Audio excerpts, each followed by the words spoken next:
Okay, so last week we were talking about Noah and didn't finish, but today one of the things I'd like to point out in the story of Noah is how much of the language is quoting Genesis chapter 1 and Genesis chapter 2 through 4. It's using the same language as the creation stories.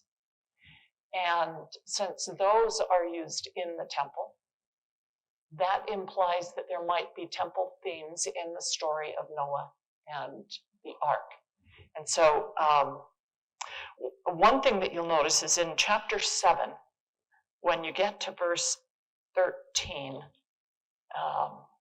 and of course they've been in the ark, the people and all the animals and everything else.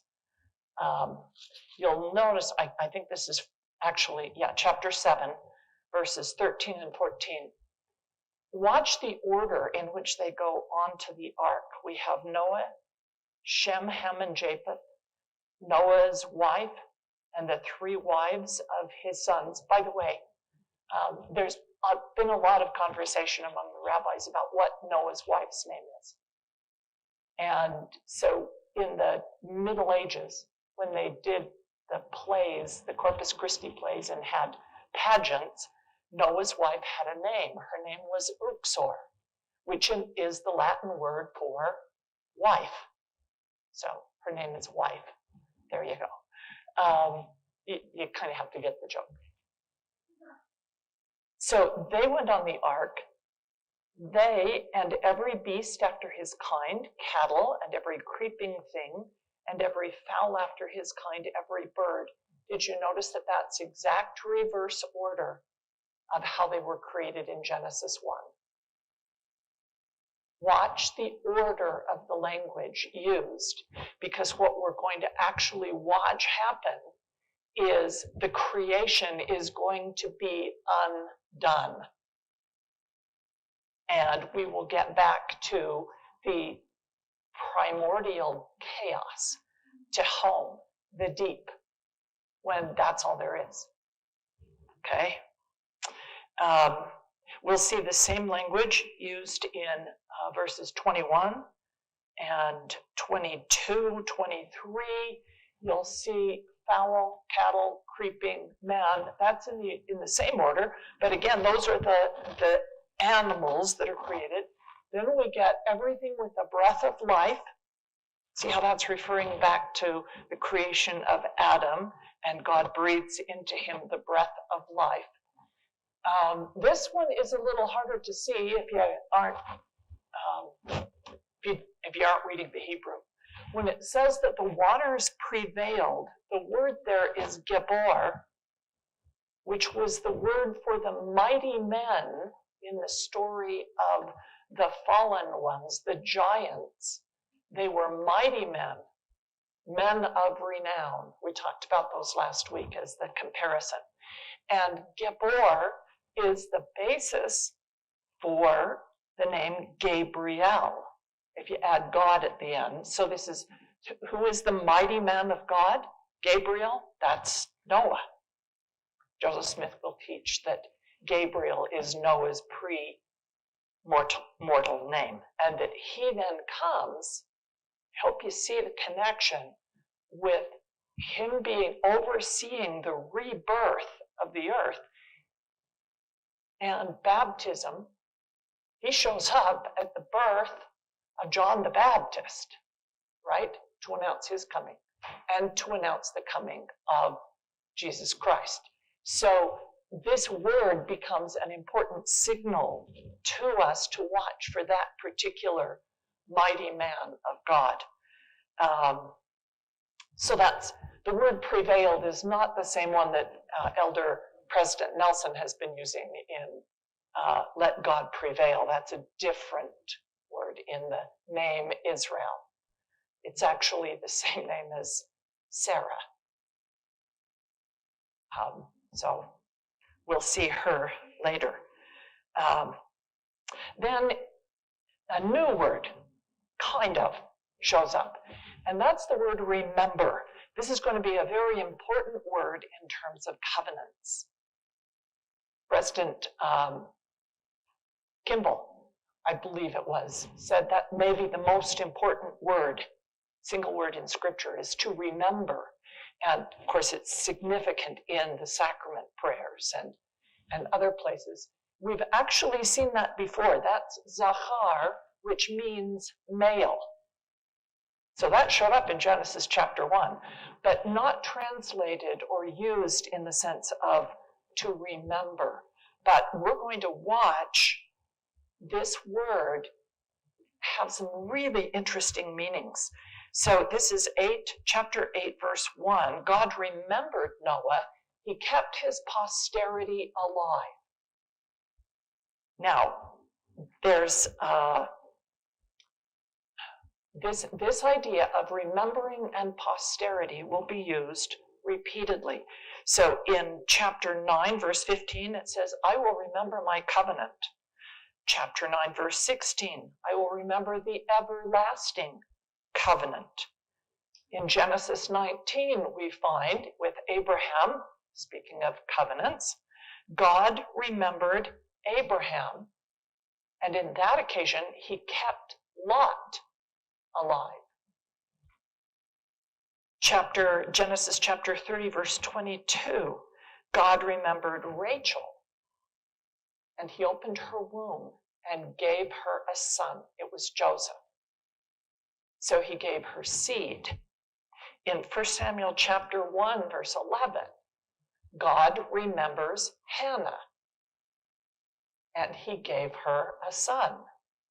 His name will be Samuel.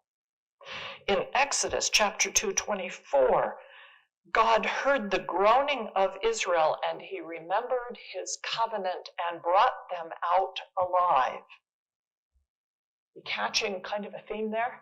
Now, I hope you'll also notice that as God remembers Zachar, which means male, it's also the name of John the Baptist's dad. Zacharias is Jehovah remembers. And Elizabeth's name, interesting, Elisheba in the Old Testament, is my God keeps his promises. So you have these two old people who haven't had a child, but are keeping their covenants, and so God keeps his. He remembers them and gives them a son. Why it's important, I hope you can see, why it's important to go back and look at the meanings of names and how they're used, because it's really going to tell their story. We get to chapter 8, verse 2, and in chapter 8, verse 2, we have completely reversed creation. After God remembers Noah in 1, he sends a wind to pass over the earth, and the waters stop rising. Now that wind over the earth, that's the same word, ruach, as the Spirit of God that was hovering over the waters in Genesis chapter 1, verse 2. In verse 2, we find the fountains of the deep and the windows of heaven were stopped. Do you see the two sections of water? Remember, we had waters above. That's the rain, and the fountains of the deep, Tihom, that's the chaos, the waters on earth. And so then the waters returned. That's an interesting use there. Returned is shuv. That's the basis of repent. So in a way, it's suggesting that it's because Noah and his family have repented. I mean, nobody's perfect. So the way they got on that ark was that they repented. It's the people who didn't repent that are under the waters of the flood.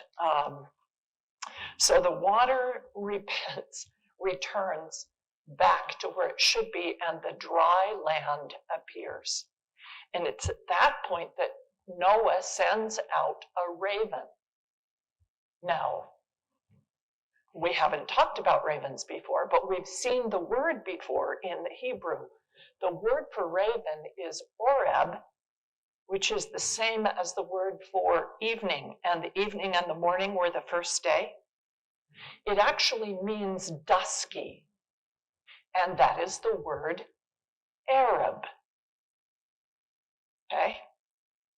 So when you get to the story of Elijah being fed by the ravens, modern scholars will say Elijah is fed by a dusky people, the Arabs, the nomads who were living around where he was. How do you choose to translate it? Do you see how there's nothing in the word to suggest it has to be a bird except in the story of Noah? Okay.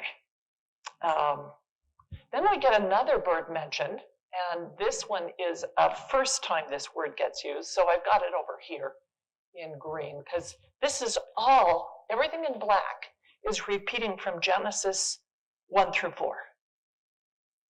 Okay? This is the first time we're going to see the word dove. Although we have seen the Spirit hovering like a bird, okay, in Genesis 1 verse 2. But the first time we use the word dove. Now, I love this word. When I looked it up, I said, oh, this is so cool, because dove is Yonah, or the name Jonah. Now, think about how Jesus uses that word. I will give you no sign, he says to the Pharisees, except for the sign of Jonah. Now, I was always, that was always interpreted for me as 3 days in the belly of the whale typifies the 3 days that Christ spends in the tomb. And I love that. But there is an occasion at which God gives people a sign. It's at Jesus' baptism. And he sends the sign of the dove to confirm to John and to Jesus that indeed he is the Messiah. That's the sign, and that's the sign of Jonah. So I love how there's those double meanings. Okay? Can you see how Jonah has two meanings there in the life of Christ? And twice it's two different signs, even though it's the same word. The language is gorgeous. In 8 verse 9, it talks about things resting. The dove found no rest.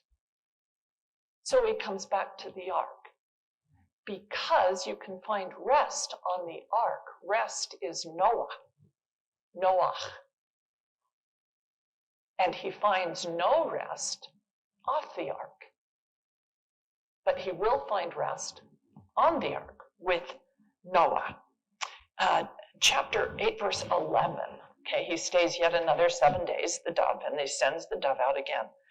And 11, the dove came into him in the evening, Oreb. We just have the raven and the dove together here now.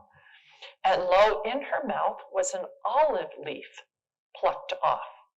So Noah knew that the waters had abated or had returned from off the earth. Now, where have we seen leaves before? Well, Adam and Eve clothed themselves, covered their nakedness. It wasn't with an olive leaf, it was with fig leaves, but it's the word leaf. Now, this word is going to show up again in verse 20 of chapter 8. Noah built an altar unto the Lord, and took of every clean beast and of every clean fowl, and offered burnt offerings on the altar. The word leaf, Allah, can also be pronounced Olah, and that's the term for a burnt offering, that which has been raised up. Leaves grow upward, and so they are that which goes up. Now that word is going to show up very importantly in Genesis chapter 22, when Abraham at this point is asked by God, told by God, to go and offer his son Isaac as a burnt offering. Here's the problem there. That can also be the term for a heave offering, that which you lift up or elevate. Is there any ambiguity in the Hebrew? Isn't just hard for us in translation.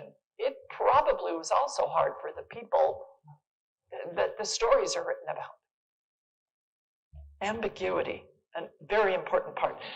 We also saw that word to go up when it says a mist rose up and watered the ground in the story of the creation of Adam.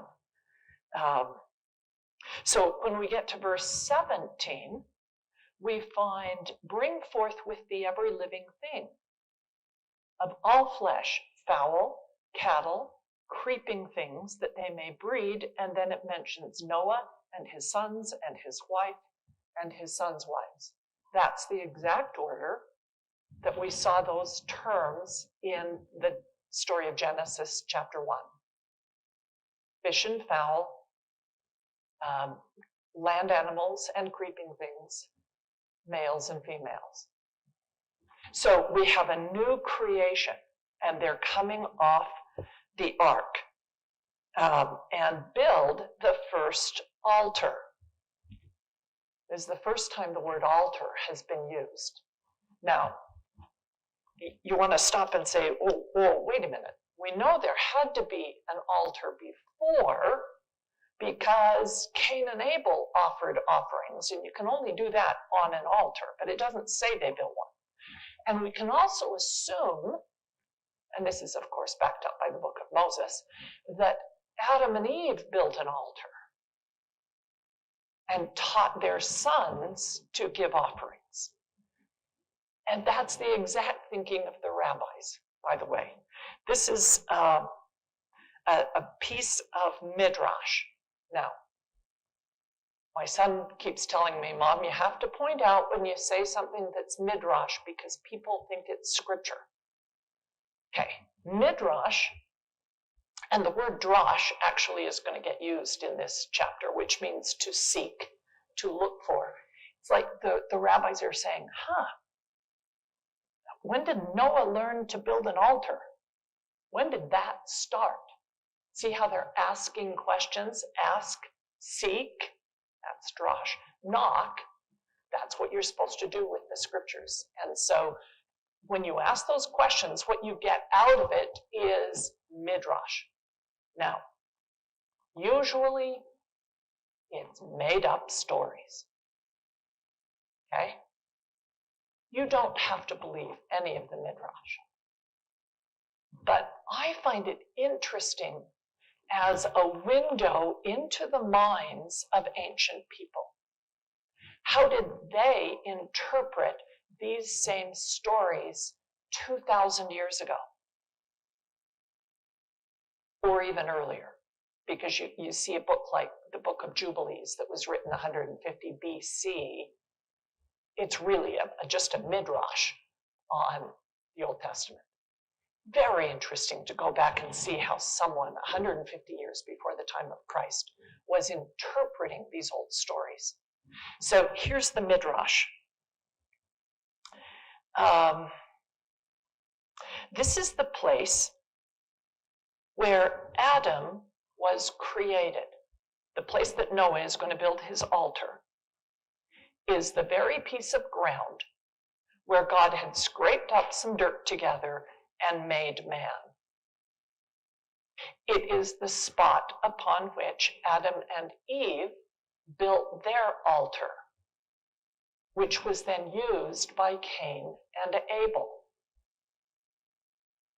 It's the same spot, that spot is where Noah builds his altar, and where in chapter 22, Abram will come with his son Isaac, Abraham, will come with Isaac and rebuild the altar on that spot.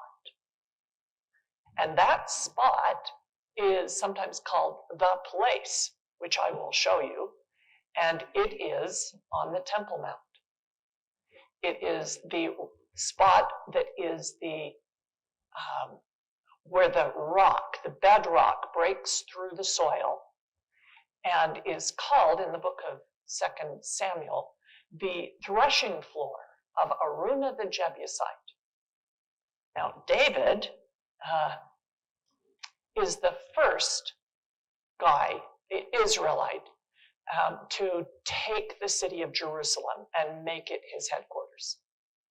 But he only gets the southernmost part of the city. If you look on a map, and you have those in your scriptures, Jerusalem is like a big square with a tail hanging down.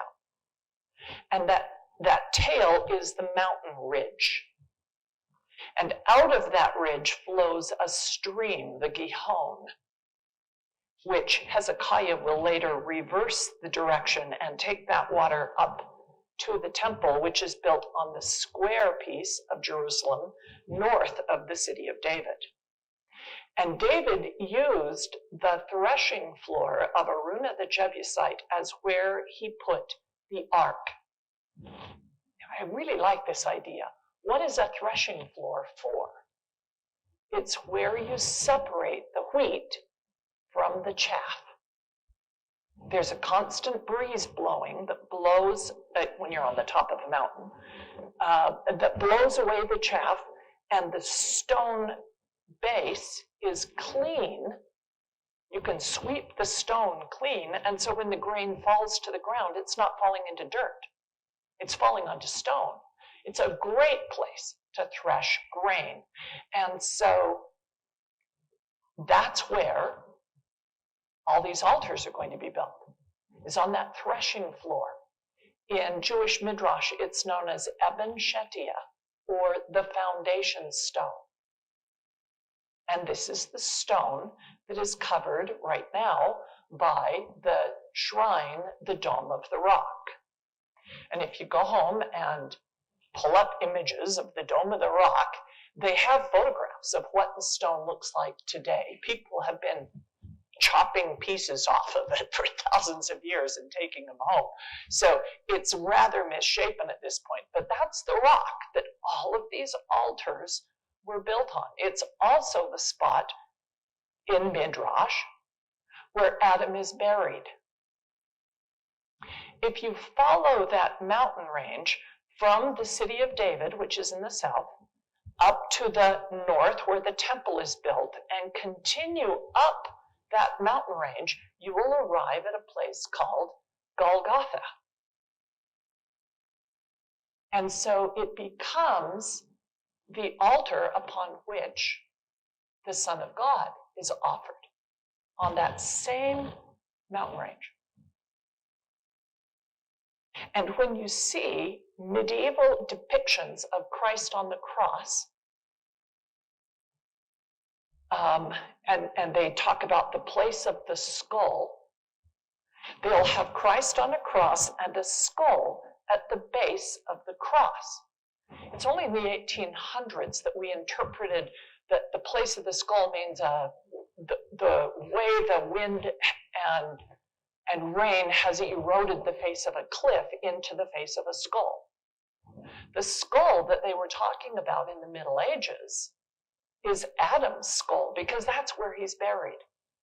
So Christ's blood, as he hangs on the cross, is dropping down onto Adam's skull and bringing him back to life.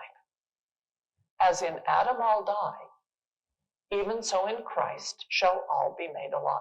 You know, it fascinates me that Jews would continue to use this midrash about this location even after Christians appropriated it, right?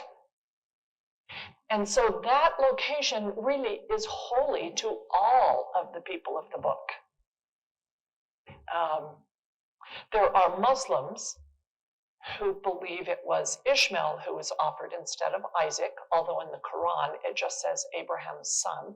So it's, again, Quran's as ambiguous as the Bible is. But there's another occasion that's important to them, and that is that they teach, their midrash is that Muhammad was taken into heaven, and he ascended off of that rock, was carried by his winged horse named Barak into heaven, and passed through the 7 layers of heaven to meet God. And he went up from that spot. Can you see how the temple can be a place where heaven and earth meet, and where you go to see the face of God? This is inherent in all these traditions, and it has to do with this altar that Noah built. Okay. It's also where Abraham will be circumcised. We'll get to that later. I mean, they're going to have everything that is holy happen at that very holy spot. 8:22, I think, is interesting because it goes back to some imagery from Genesis chapter 1. Remember how each day that we looked at, we talked about opposites? We had light and dark, day and night, clouds and water, dry land and water, etc., etc. Everything was often opposites. Here's our listing of opposites.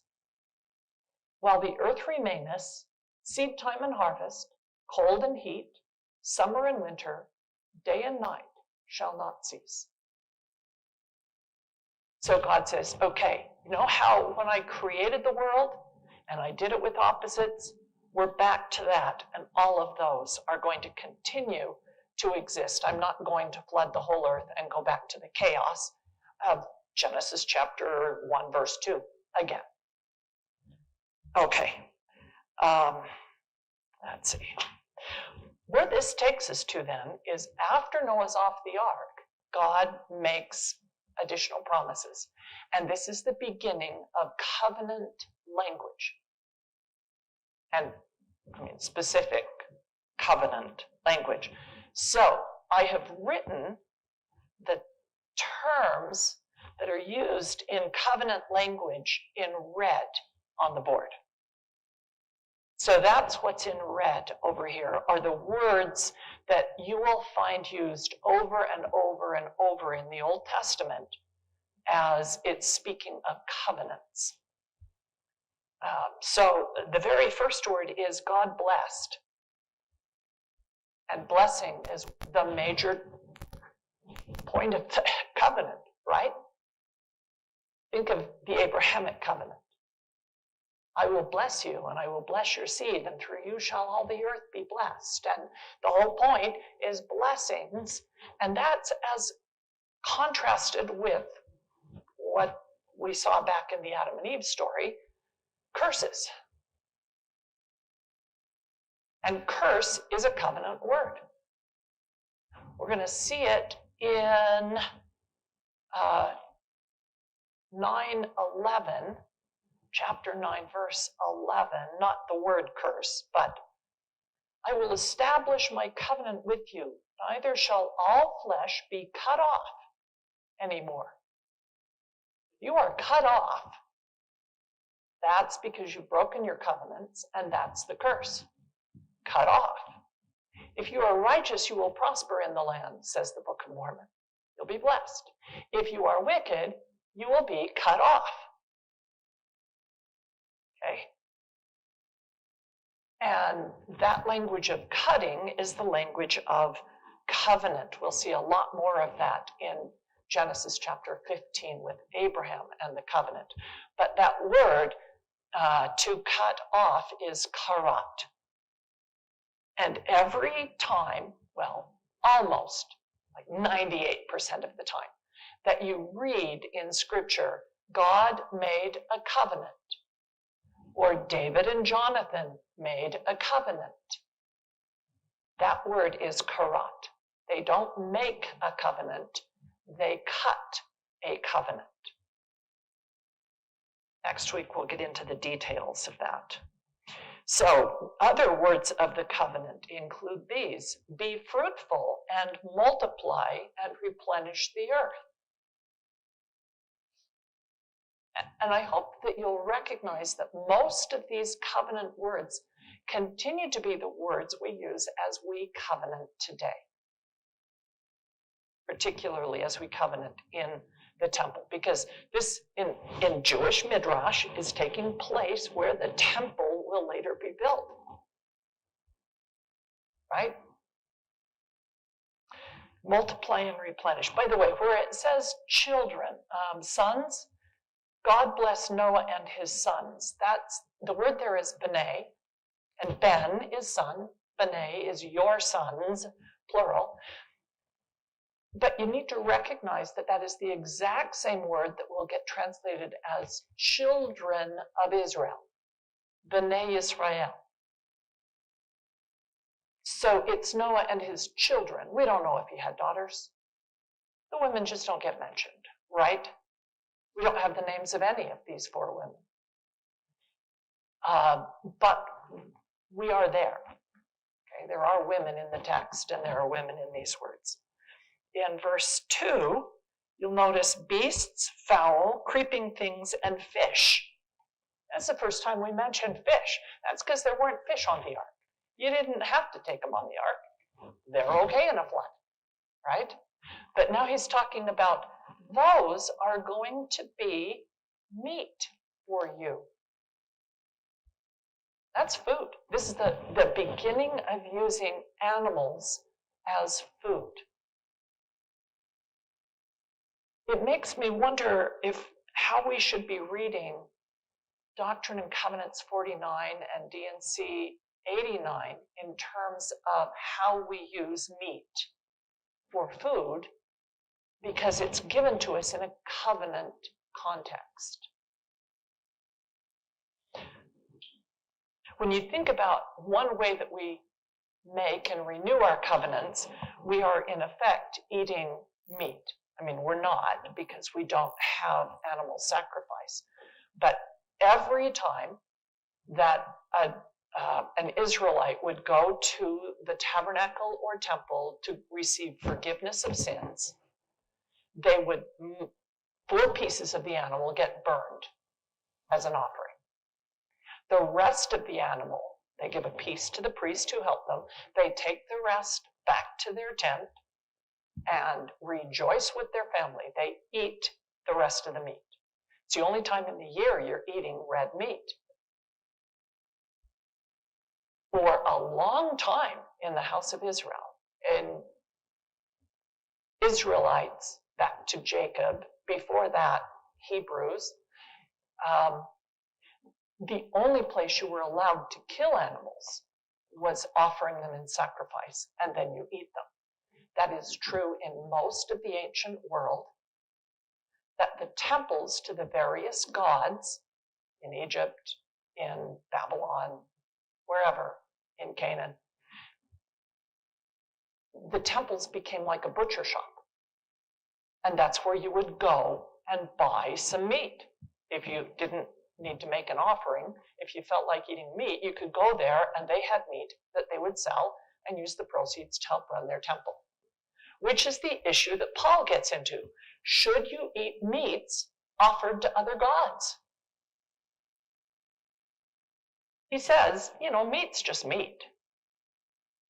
But if somebody sees you at that other temple and you've got some meat in your hand as you leave there, they're going to think you made offerings to other gods. So that's something that's happening from the time of Noah way after the death of Christ. The offering of meat and associating meat with temples. Now you're not allowed to eat the blood in the meat, so they kosher it. The blood of your lives will I require. At the hand of every beast will I require it, and at the hand of man. At the hand of every man's brother will I require the life of man. Whoso sheddeth blood, by man shall his blood be shed. What story is that it's referring to? Cain and Abel, right? Blood and brother get brought up. In verse 7, and you be fruitful and multiply, bring forth abundantly in the earth and multiply therein. Now, I think it was interesting to look at those words in the Hebrew. Be fruitful is the same word as fruit, peri. And by the way, that's the basis for the name Joseph. He's a fruitful bough. Okay? And multiply and abundant is like breeding a swarm of small animals, like where you would see eggs hatching in rotting meat, that kind of thing, or where you're watching all of the eggs of frogs in the water and the little tiny swimming things that come out of them. Can you see how that's kind of a male image? Hope you can see that as seed. So it's using both male and female language here in talking about bringing forth seed, and seed becomes the term for descendants. Verse 9, I will establish or fulfill, that's the same word, confirm. Now, when it uses establish, confirm, or fulfill, the implication is this is not the first time Noah has made this covenant. If the covenant is being fulfilled, it must have been given earlier. Okay? But we don't have that part of the story. So first you make or cut a covenant, and then later on, it is fulfilled or established or confirmed. And I think it's important for us to think about that language, that even though we might make covenants here on earth, it may be confirmed or established or fulfilled in the next life. Okay? And that's part of this language. So it's given to you and your seed after you, verse 9.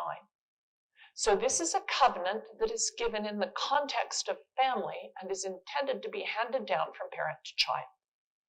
Parents should teach their children, should bring them and get them into the covenant. Still the obligation of parents today. Parents bring their kid to the bishop when they're 8 to have them get baptized. Parents take their kids to the temple before they leave on their missions, right? So getting them into the covenant, parent and child. But notice in verse 10, behold, and this is 9, I will establish my covenant with you and with your seed after you and with every living creature that is with you, of fowl and cattle, of every beast of the earth with you, from all that go out of the ark, every beast of the earth, I will establish my covenant with you. Who is part of the covenant? All the animals. Now the clean animals will be used in covenant making, right? They'll offer an animal. But in some way, they are part of the covenant. And their blood is required at our hand. I think this is language we don't think about enough. It brings to my mind images I've seen in movies of Native Americans who thank the animal for giving its life when they kill a deer or something before they eat. Do we ever think of being thankful to the animal? You know, we're so divorced now from killing the meat we eat. But everyone in the Old Testament, they're bringing animals they've raised. And when you go to the temple with an animal to offer for sin, you pick up the knife and you slit its throat. It's not the priest, it's the offerer. And so there is a very close connection between you and that animal that dies in your place. And in times of hunger, animals die so that we won't. I think that's one way we can read the word of wisdom.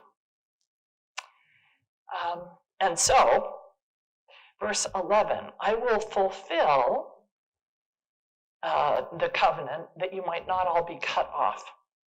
Verse 12, this is the token of the covenant. We've seen this word before, token. It's the word ot.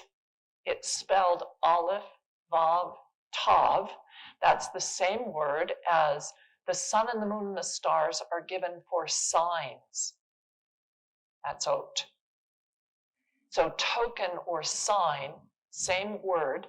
Interesting word, remember the first letter of the Hebrew alphabet, the letter for and, the last letter of the Hebrew alphabet. So it can be read first and last, or in Greek, alpha and omega. That's the token, that's the sign, covenant language. Okay, that I will give. Tokens are given. Signs are given. I want to think about how that fits in. This shall be a token of the covenant when I set my bow in the heavens. Now, I wanted to finish 12. This is the token of the covenant that I make between me and you and every living creature that is with you. How many times has he said that? And yet we just seem to skim right over it. For perpetual generations. Perpetual means everlasting. That's the word olam, which we'll see in chapter 9, verse 16, where it talks about the everlasting covenant.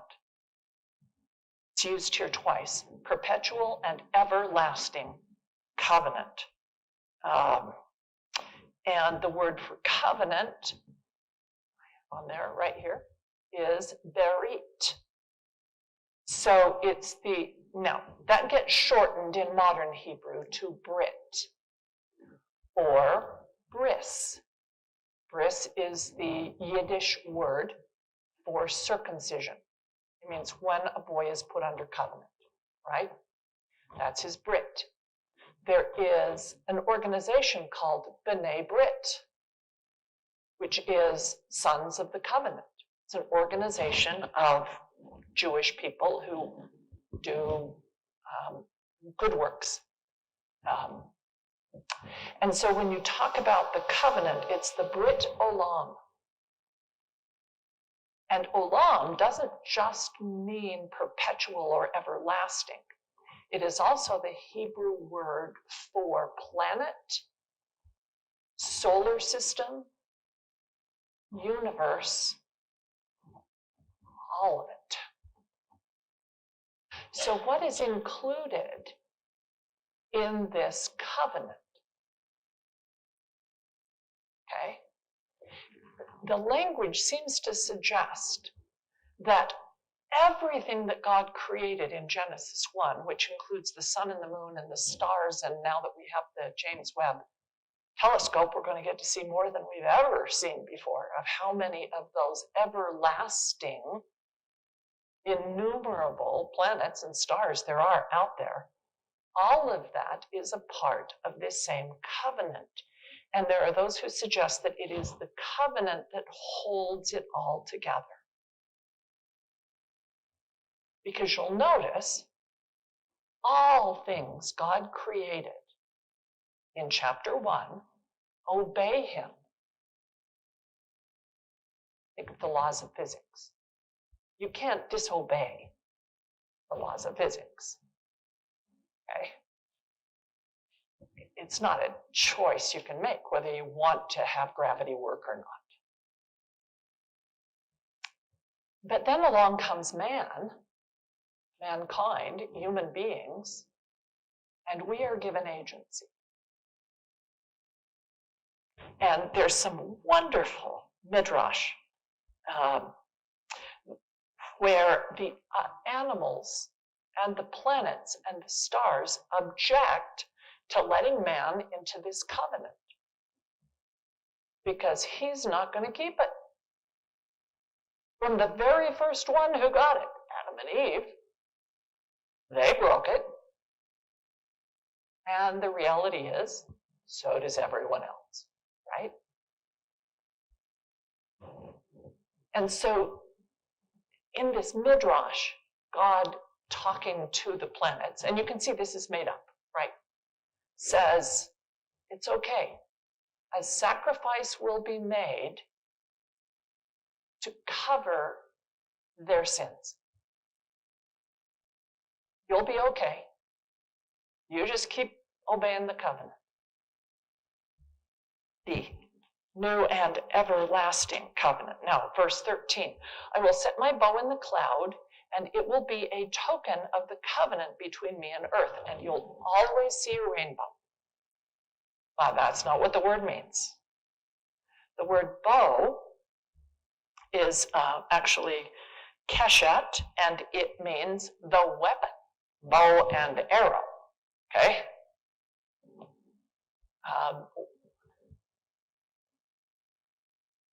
I don't know how much iconography from the ancient Near East you've seen, but almost every time that they depict the king, they will show him riding in a chariot with his bow and arrow.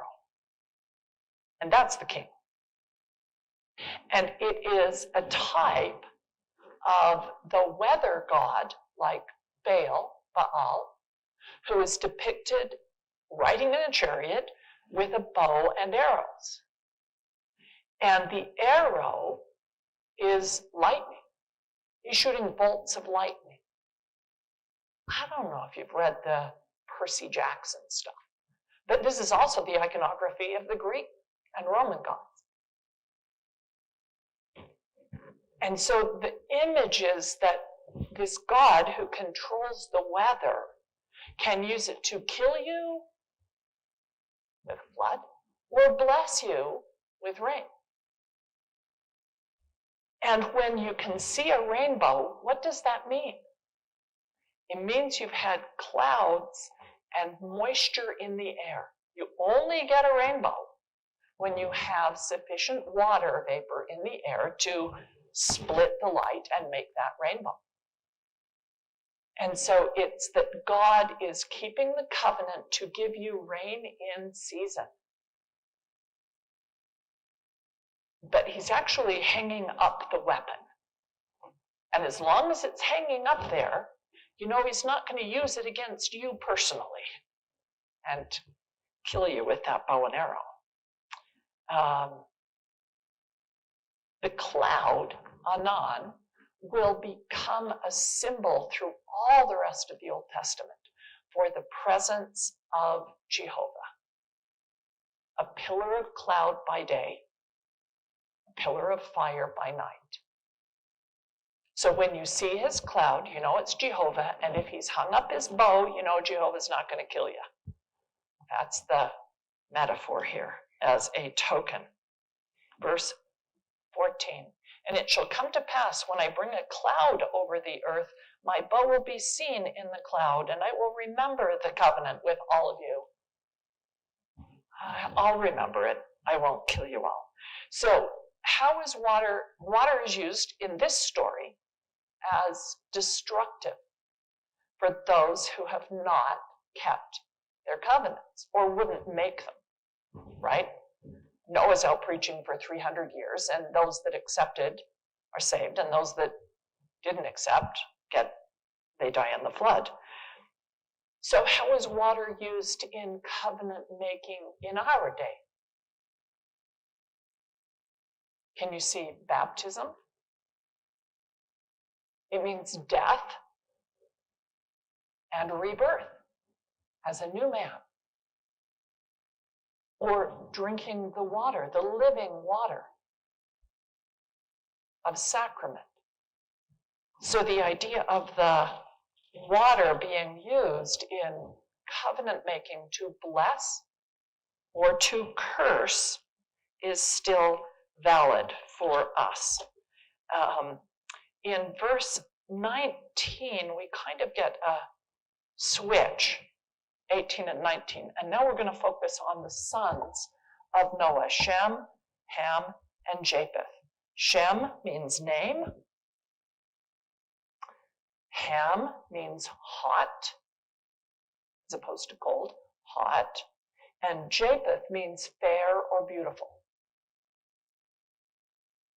You can make of those what you would like. 9:19. These are the three sons of Noah, and of them was the whole earth overspread. Now, that word gets translated, it's naputz, and it's the word that is used when they scatter people. The scattering, gathering versus scattering.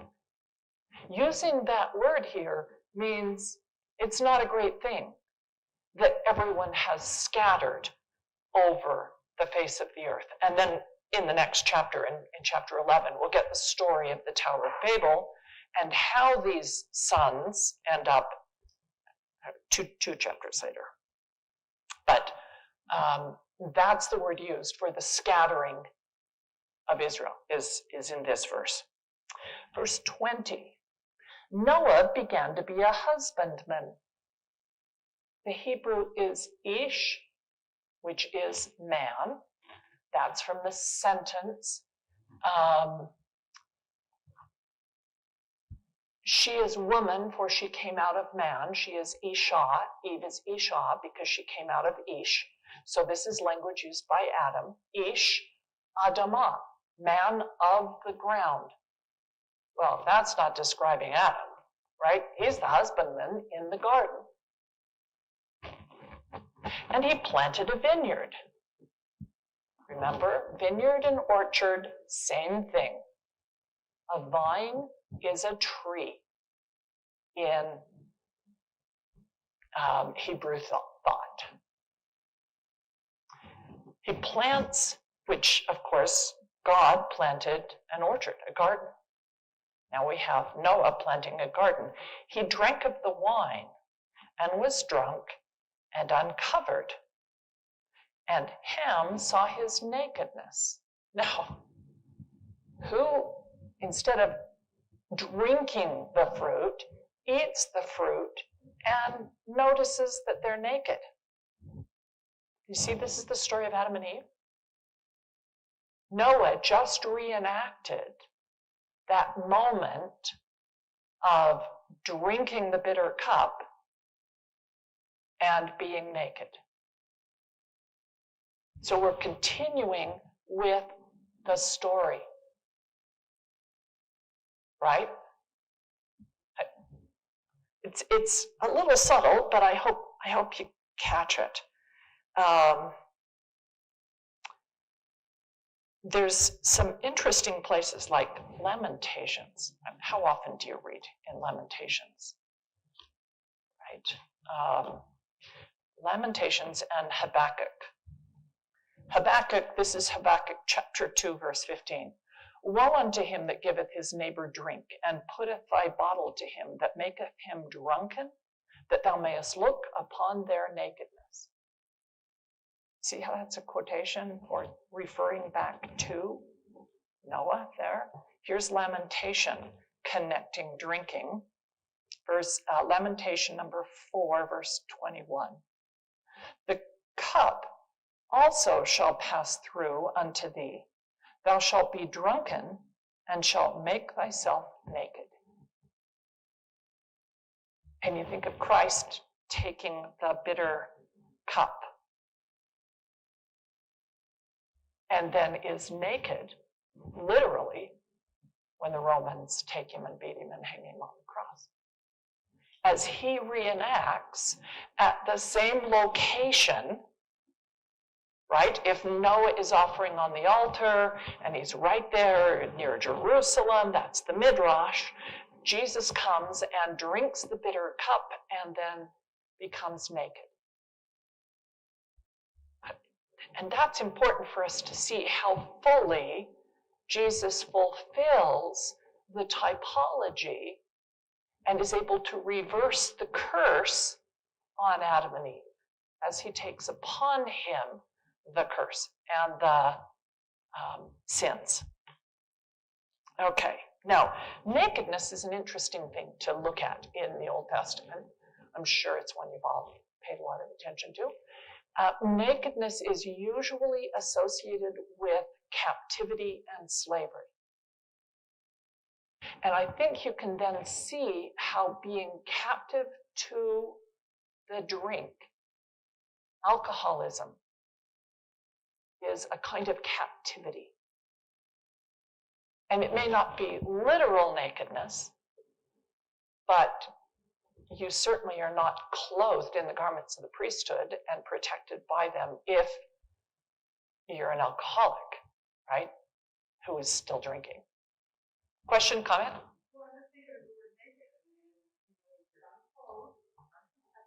Yep, very vulnerable. And so when you see captives who have been taken in battles, for example, the attack on the city of Lachish by the Assyrians, they have these incredible wall panels at the British Museum that you can see with the Israelites, literally, 10 tribes of Israel, being taken into captivity, and they are stripped naked. So nakedness is used as a symbol in the Old Testament of slavery, of sin, of captivity, of all the things associated with death and hell. And who you've chosen as your master. No man can have two masters. If you're not going to follow the one that you made covenants with, you're in the power of the other one, and he's not going to clothe you. He's going to destroy you, right? All this. Now, you often will get into discussions about modesty in terms of nakedness. There's only one place I have found in the Old Testament that talks about modesty. And I think that if it was really critical, exactly what everybody has to wear or not wear, we would have been told. But there is one place that talks about covering nakedness and needing to be modest, and that is in Exodus chapter 20. Let me find this one. That's still Genesis. So Exodus 20, verse 26. And this is in the context of, this is speaking to the priests at the temple who are going to be making offerings on the altar. Now, the altar is raised up. It's a pretty big altar if you're going to be giving thousands of offerings, say, at Passover. And so it has steps up to the top of the altar. Neither shalt thou go up steps unto mine altar, that thy nakedness be not discovered therein. One of the things, and the other one is 28:42, where it tells you when you are going up those steps. It's 28:42. I should have marked these. Thou shalt make them, those that minister in the priest's office, thou shalt make them linen breeches to cover their nakedness. From the loins even unto the thighs shall they reach. So it should go from your waist down to your knees. These linen breeches to cover your nakedness so that something is not inappropriately seen while you're doing temple work. That's the only mention of modesty in terms of clothing. Modesty is, in antiquity and in maybe the rest of the world until the last 100 years, modesty is a character trait, right? Like being meek and humble and modest rather than tooting your own horn. Okay, so we have then this story of Ham, verse 22 of chapter 9. Ham saw the nakedness of his father and told his brothers, and the brothers went in backwards so they aren't looking at dad, and cover him up again. And Noah awoke and is ticked. Well, there's two different ways that this story gets interpreted. One is that Ham stole Adam the garments that Noah had, that he had received from Enoch, that Enoch had received from Adam.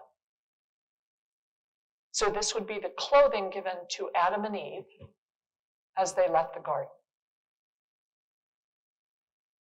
Lots of stories about these clothes. So one story is that he stole them. The other version of the story says that he copied them. That's the one that I kind of go with more, because we also have Midrash that talks about that the original clothing gets handed down to Shem and possibly even to Japheth. Notice in verses 26 and 27, "Blessed be the Lord God of Shem. Canaan, a descendant of Ham, will be his servant. God will enlarge Japheth, and he shall dwell in the tents of Shem." Well, what do you think the tent of Shem is? When you talk about people dwelling in tents, it brings about the Old Testament image of the tabernacle in the wilderness, which is where Jehovah dwells. And I think that that's also true when you get into the Book of Mormon. My father dwelt in a tent. It's saying we have priesthood, we have ordinances, we have, in effect, the temple, and then when Laman and Lemuel and Sem and Nephi separate, like Ham separating from his brothers, Nephi goes and builds a temple, and Laman and Lemuel are cut off from the presence of the Lord. That's the language. The covenant language there. If you don't have a temple, and you can't make the covenants, and you've been cut off. So, what happens then with this clothing that Ham gets? Well, the tradition is that Ham gives them to his favorite son named Cush, and that's verse 6 of chapter 10. The sons of Ham are Cush, Mitzrayim, Put, and Canaan. I'm not sure that you catch, but those are all places that are named for those four sons. Mitzrayim is the Hebrew for Egypt. So this chapter 10, is going to identify all the nations in the world, 70 of them, 70 nations, that come out of Shem, Ham, and Japheth. And one of the sons is Cush. And Cush will hand them down to, turn the page here, hands them down to Nimrod, and we'll see Nimrod in verse 8. Cush begat Nimrod. He began to be a mighty man. That's Gabor. So you can be a Gabor in either column, right? This is a man had two sons. You got Shem and you got Ham. And we're going to watch those two families. One using priesthood, the other making a copy and handing down a false priesthood. And Nimrod, he was a mighty hunter before the Lord, wherefore it is said, even as Nimrod, the mighty hunter before the Lord.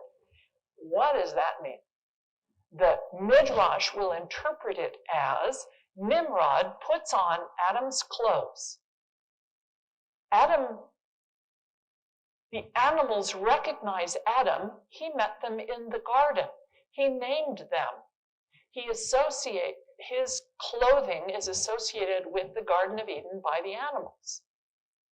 Noah puts on that clothing and calls the animals, and they come because they see he has authority. And they come get on the ark. Nimrod puts on his copy of those clothes, fools the animals, and when they come to him, he kills them. Two sons, two ways. And that garment will be handed down to Jacob, who gives it to his son. Sorry, the clothing that Noah had given to Shem will eventually be given to Abraham and Isaac and Jacob. Jacob gives it to his birthright son, Esau, and he becomes a great hunter, which wasn't the point of the clothing. It's only when Jacob gets the clothing and gets the birthright blessings. See how the story works? Okay, so we've now done all of that. Verse 9, chapter 9, verse 24. Noah awoke and knew what his son had done. Noah's eyes are opened. See how that's like Adam and Eve? And he knew they partook of the tree of knowledge. So they knew, and using that same word, verse 25, cursed be Canaan. Somebody needs to get cursed in this story. It's the Adam and Eve story. Okay? So Canaan's going to get it because his name sounds like Cain. It's not because this poor grandson has done anything probably wrong. It's the way the story is being told, and it also is going to put a curse on Israel's enemies, the Canaanites. Okay, you see how that works? They're going to give their enemies a bad name. That's the same thing going on in the story of Lot's daughters with Ammon and Moab. I'm not sure we're supposed to take that literally, that story. What they're trying to do in that story is say that the Moabites, who were really annoying during the 40 years in the wilderness, because they wouldn't even share their water.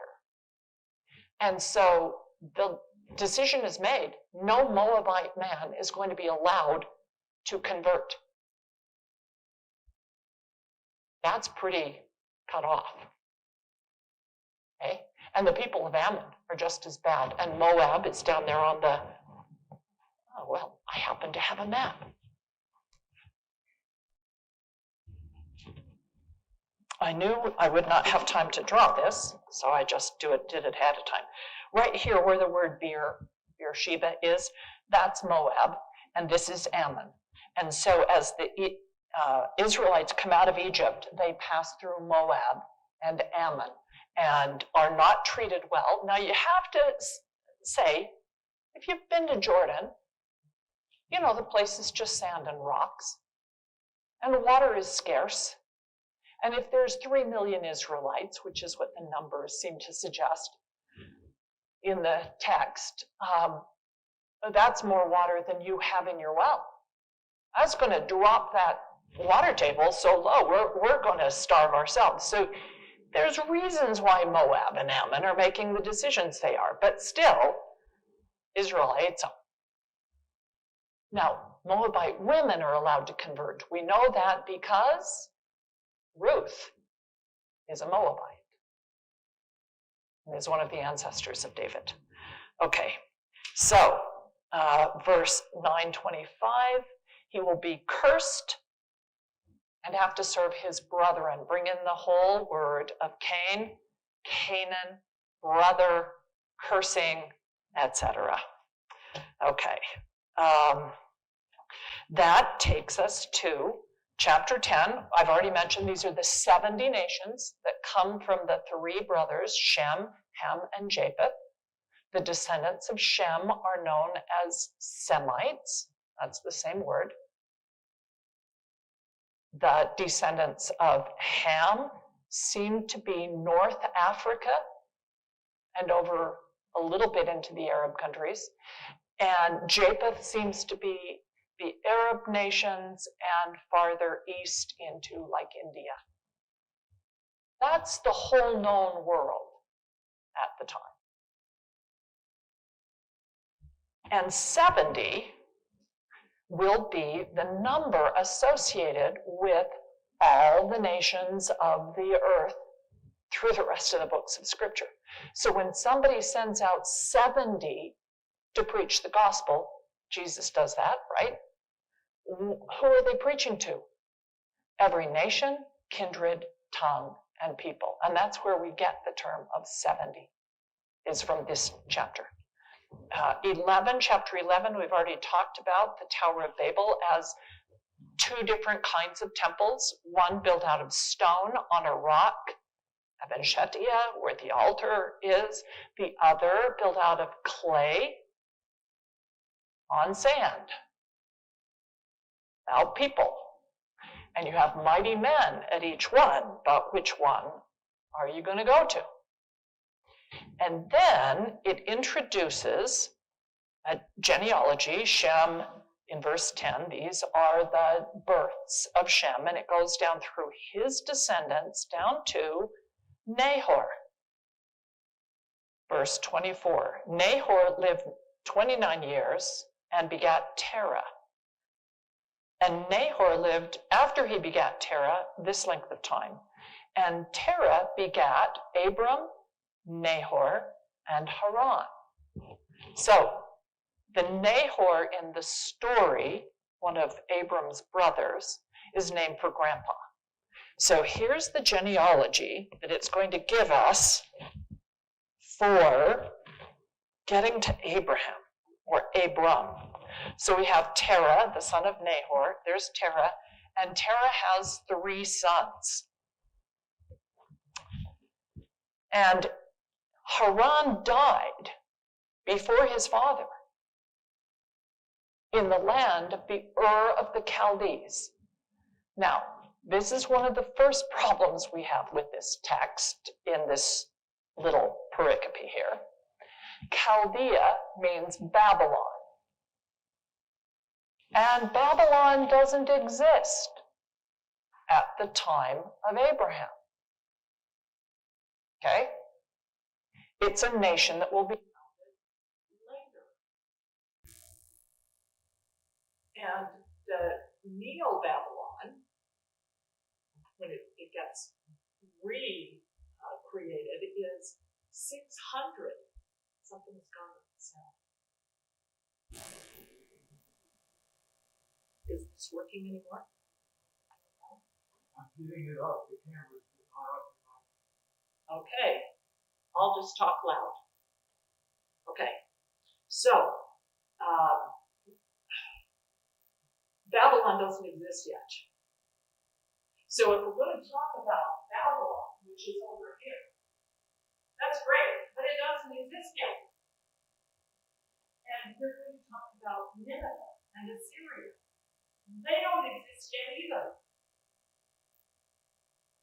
So it's written using names of countries that later will be founded and come to power. But at the time of Abraham, they did not exist. So that's one of the hints that this text is either being written down or edited much later. Right? There's another one that we'll come up to here. Let's see. Haran died before his father in Ur of Chaldees. Now, traditionally, Ur is placed way down here at the junction of the Tigris and the Euphrates, down in what will later be called Babylon. There is a city there called Ur. Ur means light. But it also means city.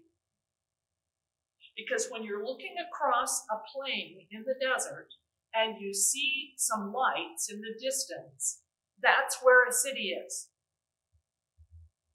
It's a place that's lit up. And if you get those wonderful satellite photos of Earth, you can see the lights where every city is. You can tell where people live. That's where the lights are.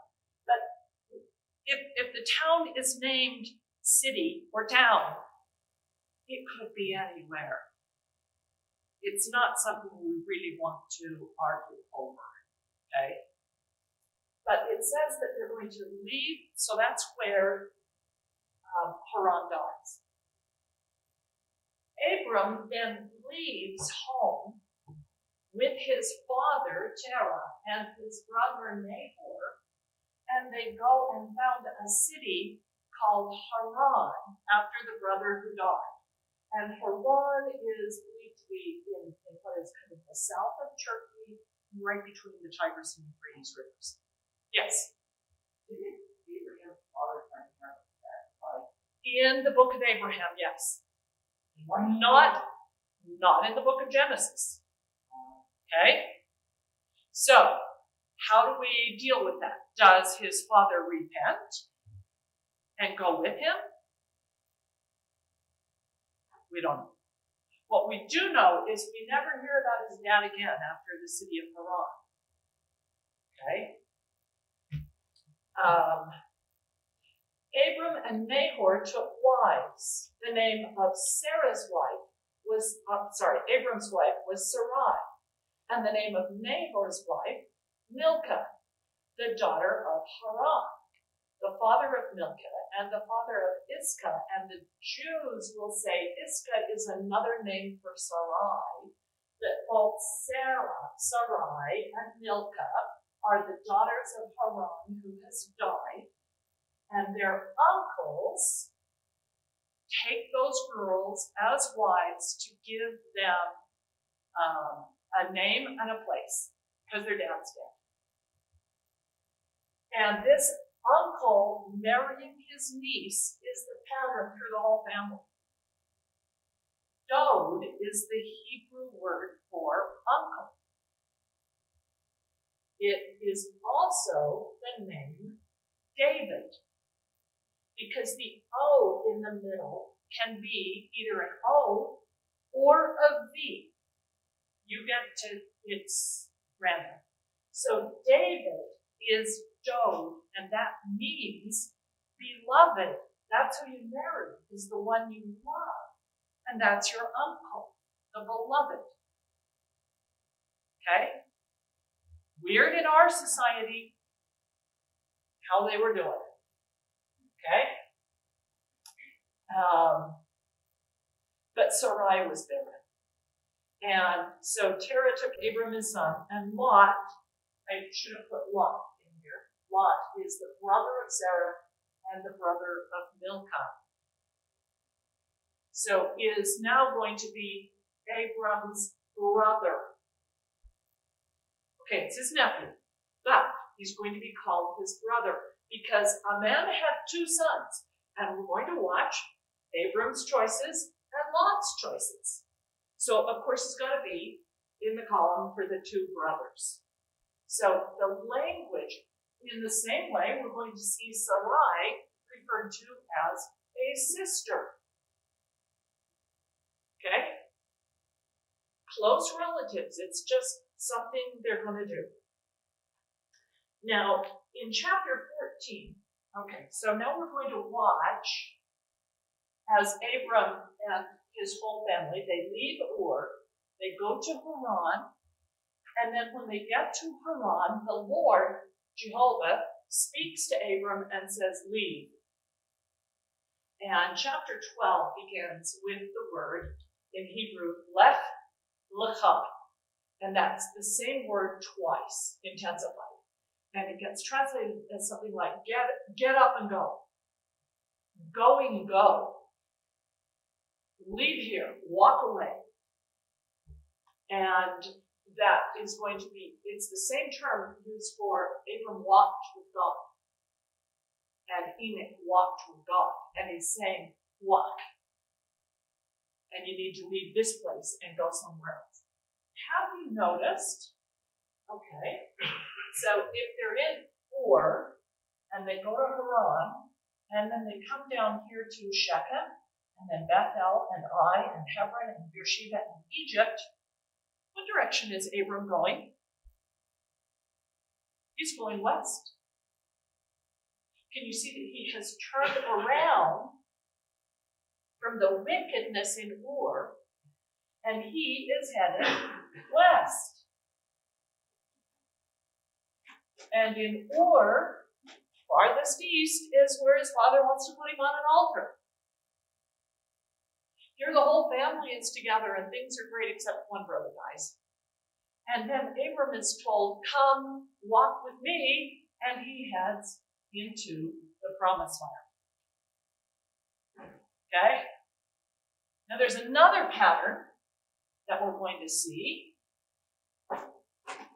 that repeats a pattern we've talked about already, that is a temple pattern, and that's this one. Remember this from Genesis chapter 1, where we have day 1, day 2, day 3, day 4, day 5, day 6. Day 1 and 4 were all about light. Day 2 and 5, all about water. Day 3 and 6, animals and land. Second half of the day is about trees, plants, and male, female. In a book called The Roots of the Bible by a Hasidic Jew named Friedrich Weinreb, that's where I found this. He says, this is the pattern that they use to tell the stories of Abraham, Isaac, and Jacob. Everything you're going to hear about Abram is about light. He comes from Ur, which means light. When it's time to make covenants, and he's offered on a fiery, a fiery death in tradition and in Abraham, the book of Abraham. When God's making covenants with him, he takes him outside and shows him all the stars in the sky. The day he's circumcised, the sun is at its hottest. Repeatedly, we get ideas about light, sun, stars, moon in the story of Abram. Water. Isaac, water? Well, go read the story. It's all told about wells. That's where you find Rebecca, is at a well. And Isaac is going to dig wells. It's mentioned 14 times in the 2 chapters given to Isaac. Digging wells, water, water, water. Then we get down to Jacob, who is going to have more females than anybody else. He ends up with 4 wives. He has all these animals that he has produced while he's working for Laban. And Laban is upset because no matter what, spotted and striped or solid colored, somehow Jacob keeps getting all the animals. And he takes tree branches and puts in front of the animals that somehow change the color of their skin so that you get spotted and striped instead of solid color. I don't know if you paid any attention to that story. But he heads back into the promised land when he leaves Haran. When he heads back into the promised land and meets his brother Esau, notice that the whole thing is animals, animals, animals, wives, sons. Finally, we get to Rachel and Joseph, his most prized possessions, going into the land. So what Weinreb is saying is that the editors deliberately chose to tell the parts of the story that fit the pattern. Not that the only thing that happened in Isaac's life had to do with wells. I'm sure he had many other experiences. But they chose to tell the stories to emphasize the pattern as God is creating a new thing. He is creating the covenant people. And from this chapter on, that's the only people that matter in this entire Bible, is the descendants of Abraham. That's it. So it's, you had Adam and Eve, and it gets wide, then it narrows down at the flood, and it gets wide again, and now, even though there's millions of other people around, we're only going to talk about Abraham and Sarah. That's it. Now, it'll say that Abram living in Hebron, that's a word, and it's a midrash, is that Archangel Michael comes to tell Abram that Lot, who is from here, Sodom and Gomorrah, it's right there, that the kings have taken Lot and his family captive and have taken them way up here. And so Abram is going to go north of Dan. Well, wait a minute. What's Dan? Dan is one of the 12 sons of Israel, one of the 12 tribes. He hasn't been born yet. There is no city of Dan. Okay?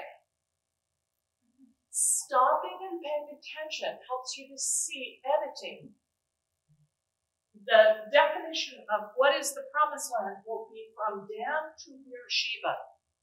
And these are the two farthest places that Abram is identified. Now, an interesting word here in chapter 12, verse 1. Get me out of thy country, from thy kindred, and thy father's house into a land I will show you. The Midrash will say, you'll notice these go from the easiest thing to leave to the harder things. You need to leave your country. Well, it's kind of nebulous. You need to leave all your relatives. Well, some you wouldn't mind leaving. You need to leave your home and your father and your family. Now, we know that in the book of Abraham it says, seeing that it was necessary that I find another place of residence after my dad tried to kill me. Okay? We don't have that same piece of the story here. But nevertheless, Abram is told to leave. And I will make of thee a great nation. Now you have two choices of the word in Hebrew you would use for nation. It could be Am, which is the covenant name of Israel. My people, Ami. Or it could be Goy, Goyim, still used in Yiddish, it means Gentile. The word here is Goy. I will make of Abraham all the Gentiles. Because in a way, Abram is a Gentile. Because he's before Israel and way before Judah. Now, the Jews will talk about him as being a Jew. Now that's the name of his grandson. So again, that's editing back. I will make of you a great nation. And we end up with this command to go. By the way, the rabbis will say it's the first time that someone is told to go for a positive reason. Adam and Eve were told to go out of the garden. Cain is told, go away. Noah has to go into the ark. Now, Abram, he is told to go, but it's towards something much better. And this will become the first of what are called the 10 trials of Abraham. Now, this is just random things people have chosen. But they're going to choose events in the life of Abraham and talk about all the different trials that he went through. I have found at least 4 or 5 different versions of this list. So there's not one definitive list. But it makes for interesting reading. And especially if you get a copy of the book that was published by BYU back when we still had farms, I believe. And it talks about all the traditions in the ancient world about Abraham. It's about 400 pages. There is more written about Abraham in the ancient world than almost anyone else. Egyptians write about Abraham. Josephus writes about Abraham. Everybody is writing about Abraham. And so there's all kinds of interesting stories. What John Key, resident Egyptologist up at BYU, will point out is that every story in the book of Abraham that Joseph Smith wrote down is in those old traditions. And yet, none of those documents were available in the 1840s in English in America. And so looking at these stories about Abraham make an interesting parallel with reading the book of Abraham. And if you are choosing to be generous, it says Joseph is either the very best guesser that ever lived in guessing all of the parallels, or is inspired. So that's what we will talk about next week, is the covenant language in chapter 12 and the 10 trials of Abraham. It's my testimony that this book is written for a temple attending people, and that it only makes sense in that context. And it is very helpful to us if we step away from everything being literal. Because at the temple it is not. There's a whole lot of symbolism there. And look for that kind of symbolism in this temple text. And we will find lots of things to think about. And I read that in the name of Jesus Christ. Amen. And